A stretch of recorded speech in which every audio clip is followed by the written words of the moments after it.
Yeah, my pleasure to be with you. How are you navigating these interesting times, so to speak? Doing okay? Well, personally, my family's doing well, Good. and I think our organization is trying to step up and be helpful in lots of different ways. Yeah, no, absolutely. We got your link on our website now, so we're Thank you. excited to see the feedback from that. So, but well, thanks for joining us on our inaugural web Zooming, I guess, discussion. So this is the first one that we're doing, but you know, we saved the best for first. So appreciate you coming on. So Jessica, you're with the Public Health Institute of Western Mass, and obviously much of what we're dealing with right now revolves around or has a public health component to it. Was hoping maybe for those watching, you could maybe just give a little bit of a background on what the Public Health Institute is and what type of work you do. Sure. So the Public Health Institute of Western Mass does three key things: research and evaluation. We build coalitions around specific public health issues, and we work on health policy development, which is where we connect with you a lot. Yeah, we work well together, and obviously many people are focused on what's going on dealing with COVID-19. Do you have an update on how testing? One thing we get asked about quite a bit is from constituents is you know where and how can I get tested for COVID-19? Do you have an update on how testing is going in the Springfield area? Yes. So fortunately, this week, testing sites have been increased, particularly by Bay State Health, but there are other leaders providing testing. So there is a specific list, but right now I'll just call out a few. In Chicopee, there's the Med Express Urgent Care at 1505 Montreal Drive. Springfield, there are several sites: Bay State Carew Street, Bay State High Street, Brightwood Health Center, Mason Square Health Center, and the AFC Urgent Care at 15 Louis Street. And all of these addresses are available on Bay State Health's testing site. Okay. I just want to point out, Senator Welch, that to get tested, you have to have a referral from a primary care or urgent care provider, and you have to have an appointment. Okay, that sounds good. There needs to be some sort of structure to it. That way it can be as effective as possible. Um, Now, one thing that we're hearing quite a bit about, especially here in Massachusetts, with Governor Baker talking about uses the term contact tracing. Mhm. And I think for a lot of people, myself included, not really sure exactly what that means. Could you give a brief description of what that is and how that works? Sure. So if you or someone in your family were COVID-19 positive, your information would go to your local health department, and a public health nurse would call you and ask you questions regarding how many people have you been in contact with over a certain period of time. And then they would go ahead and contact those people that you named, because they might have been exposed to the virus. They themselves might be positive. So a web, if you will, for each individual person that has been identified as positive. And Okay. from these tracing mechanisms, it's an effort to help people self-isolate or quarantine, whatever is appropriate. That sounds like it's a difficult job. Is it as difficult as it sounds? Well, we don't do it, but the local public health nurses in each town are doing it, and I think it is very difficult, and we should support them, um, because as cases grow, the amount of interactions that they have to reach out and educate people is quite overwhelming. Mm.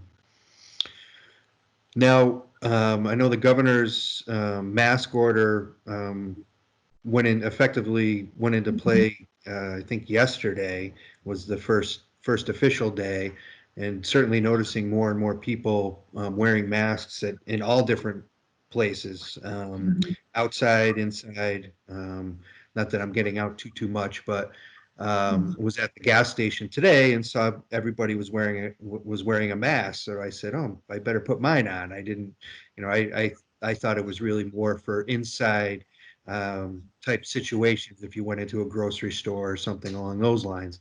Um, when are the best appropriate times to wear a mask? Is it all the time, or is it just when you're around other people in an enclosed space? Or Mhm. I appreciate you asking this question because I think it is confusing. I would encourage the listeners to go to mass.gov/COVID-19 for specific guidance if they're confused. What I would say to you is that they're encouraging people to wear masks either indoor or outdoor if you can't stay 6 feet apart from someone.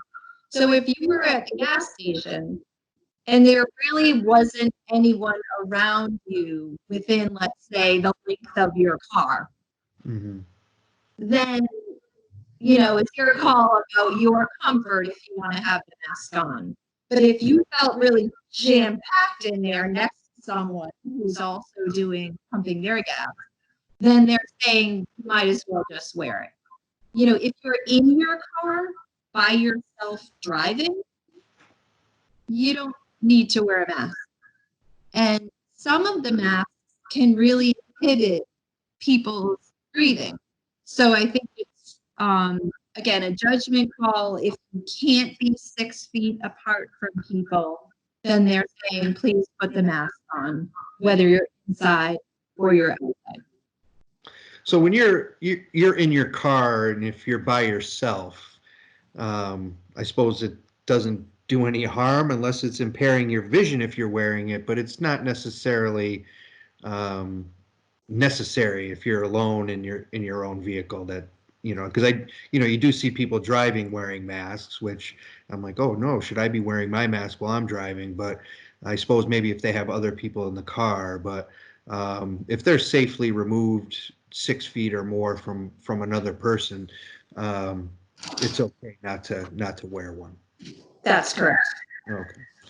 And then other best practices, obviously we've heard, the term social distancing quite a bit, and um, and to even actually get back to the masks is, now my understanding is the masks, yes, I suppose they protect you individually, but the real or the main reason why you wear a mask, and correct me if I'm wrong, is so you don't spread COVID-19 if you say are asymptomatic or maybe you have it and don't know it. That way you're not spreading it to somebody unknowingly. Correct. And so this particular virus is carried through, in our mouths and in our nose. So if you're sneezing or coughing, then obviously the mask will protect those germs from being sprayed out on other people. So it is. It's both for yourself, but it's also to protect other people. Yeah. And I think that's a message that gets lost on people sometimes. Like it's, wearing a mask is a intrusion on people's public or people's, liberty, so to speak. And it's really more, hey, we're asking you to wear a mask so you protect your neighbor, so you protect your friends, so you protect your grandparent or your parent, or your child. It's really not about protecting it is about protecting yourself and protecting the entire community. But the real, I think, benefit to wearing a mask is that you won't spread it to somebody, spread COVID-19 if you have it unknowingly to somebody else. So That's right. I always, just want to also point out, Senator Welch, that children under the age of 2, please don't put a mask on your babies. And also for folks that have certain medical conditions, you should read the guidance document. sure. Yeah. Now, being in Western Massachusetts, we always are very cognizant of the fact that sometimes the resources throughout the state don't always make their way out to our area of the state, either as quickly or as bountiful as they do in other areas of the state. And are you noticing any, deficiencies, when it comes to just basic needs for people? Obviously, people are struggling right now, whether it be food or, general healthcare services, housing. Have you noticed anything along those lines? I mean, I know everybody there's not a lack of, but there's a demand for everything right now. But just didn't know if Western Mass was any different than anywhere else. Well, through this 413cares.org database, we can track, if people go on and use it to search for resources, we can track the services people are looking for. And you've hit definitely a couple of them, which is food and housing. I know that the state is working on some policies, as you know, to augment SNAP benefits for people. We out here locally through the Food Bank of Western Mass and others are trying to create emergency food distribution systems, which I also encourage people to look at the Food Bank of Western Mass's website. And housing is a tricky one because it takes so long to process housing requests. And I think, as you said, with regard to healthcare services, we know in general Western Mass is a service shortage area. And so during a pandemic like this, things would only be exacerbated. I do want to highlight, though, in somewhat of a hopeful way, is that there are resources out there that have been increased, for example, for food, support around domestic violence. And if you could encourage your constituents to use those resources like 413 Cares, that would be, my advice. I do want to call out one thing which you might know more than I, is around telemedicine. And that because the health centers have had to really close their doors, so to speak, it's created an opportunity to build an infrastructure around telemedicine for people who can take advantage of using their phone or video capacity to communicate with healthcare services. And that's something we've been we have been wrestling with, here in Massachusetts for quite some time, getting us up to speed with our telemedicine services. And I think now, obviously, we've seen firsthand how important technology and the use of telemedicine will be going forward, and especially how important it is right now. So thank you for mentioning that. And just to piggyback on your point too about 413 Cares is, a great service. And, when you had come into the office, I guess now few months ago, seems like all the days are mixing together. But we did eventually ultimately get a tab on our website, jimwelch.com, that goes directly to 413 Cares, and I certainly encourage anybody who's seeking services, and it's a great place to start in terms of trying to find and be connected with all the different services here in Western Mass. It's really a tremendous resource. So kudos to you on that. It's probably one of the best ones I've seen that brings everything together. It's kind of a one-stop shopping, so to speak, which is really great. So congratulations on that. It's really an excellent resource.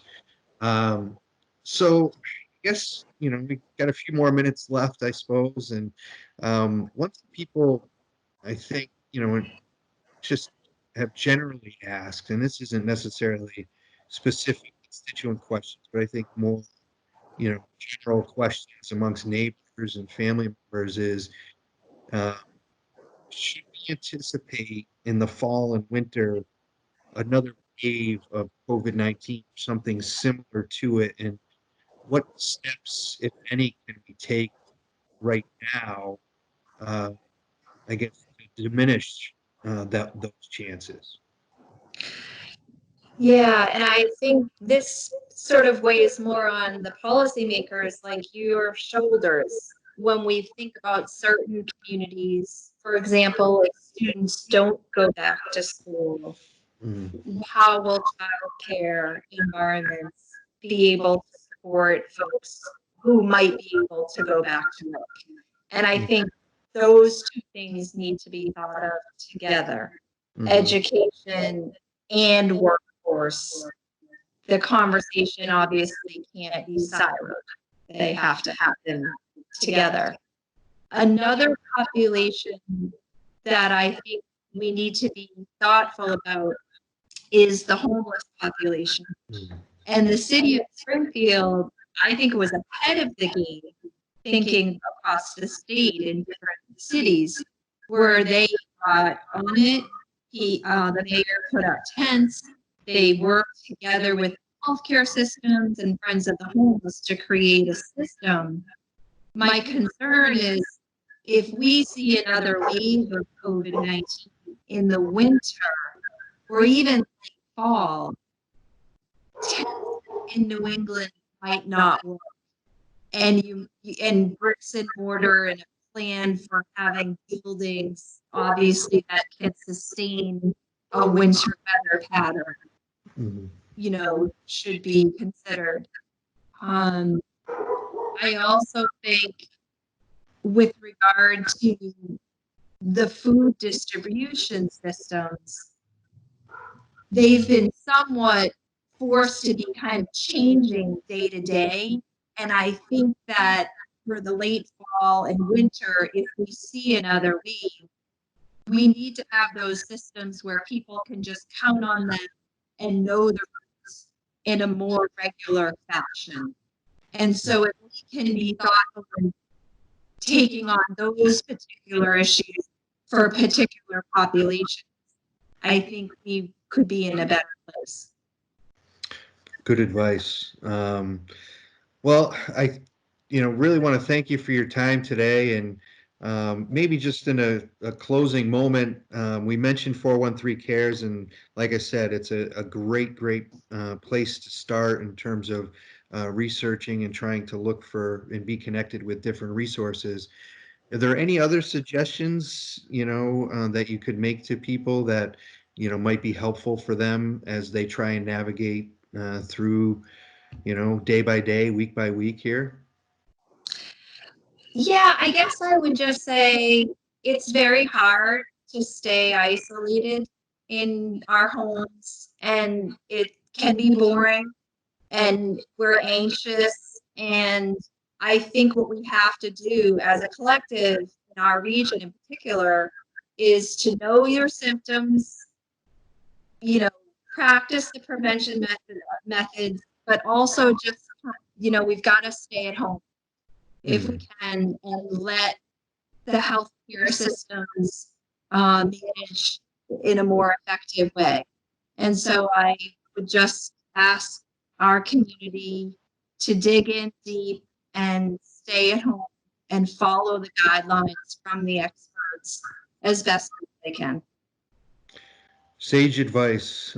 Jessica, again, thank you for joining us and joining me and um, providing some helpful tidbits to those of us those that are watching either online or Facebook or through different social media channels or on our website. So it's very helpful. We'd love to have you on again, especially as we continue with these. I think we're going to try and make these a weekly type conversation or maybe even more. So hopefully if you're willing, if we reach out, would you be willing to join us again?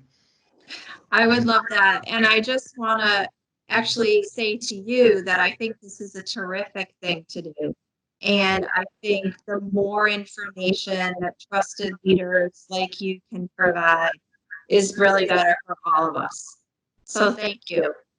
Absolutely.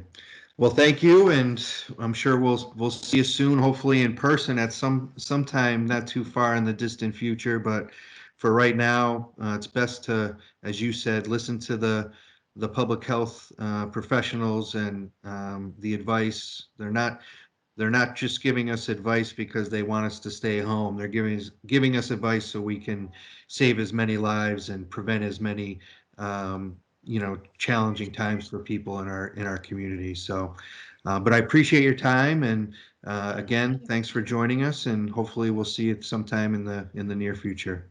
Okay. Thank All you, right. Senator Welch. Take care. Thanks, Jessica.